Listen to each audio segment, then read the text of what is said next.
What's going on, people? Back with another video. I haven't done one of these in a while, so sorry for the hold up. Sorry for the gap between the content.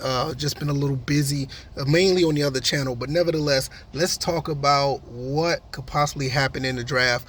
I talked about this in episode 792 of the podcast, and basically I said Michael Penix could be going at number 8. He could be going to the Falcons at number 8, and the reason why I say that is first and foremost, the Falcons flew up to Seattle to see Michael Penix.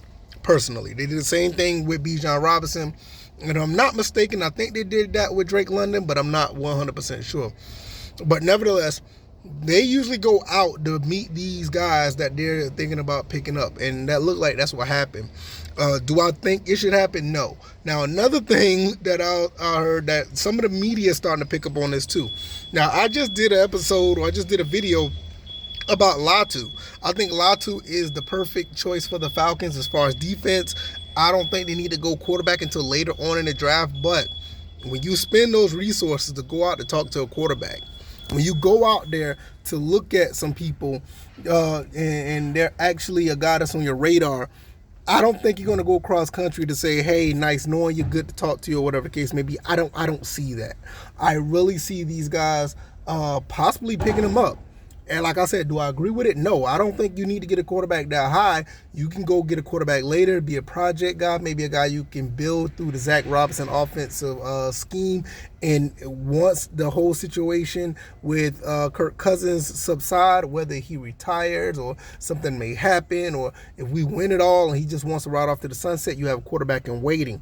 And on top of that, you have a guy that's not necessarily pressured to start right away, or a guy that could possibly cost you a lot of cap money just by holding on to him as a first-round pick. So there's a lot going on there. For what it's worth, it would be a good security blanket to have because, look, I mean, Taylor Heineke, you did great for what you did. I mean, you did good things for what you were supposed to do. I mean, you stayed in your lane as a backup.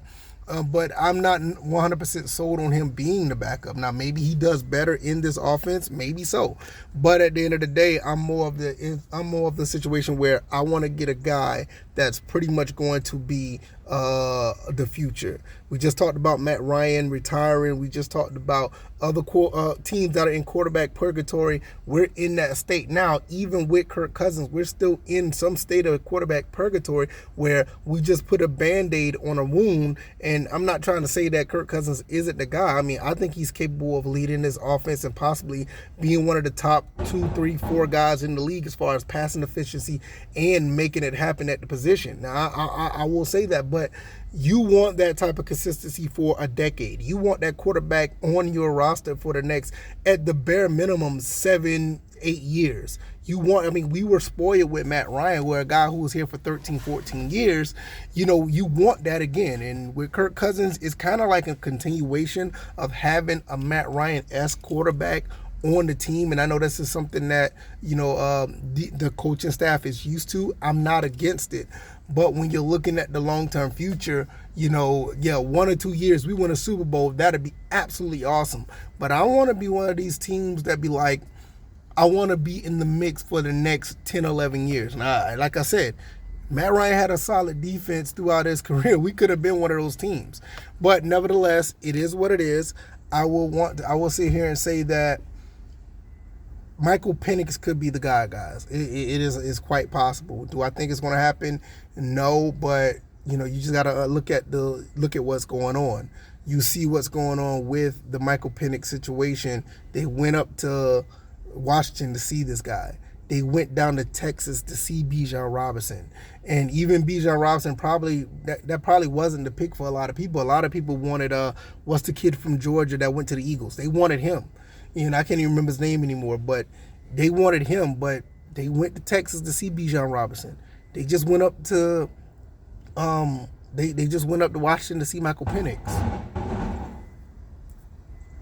Maybe it's all smokescreen for another team to try to come up and say, hey, we want him. Maybe Penix falls to the second round. I don't know.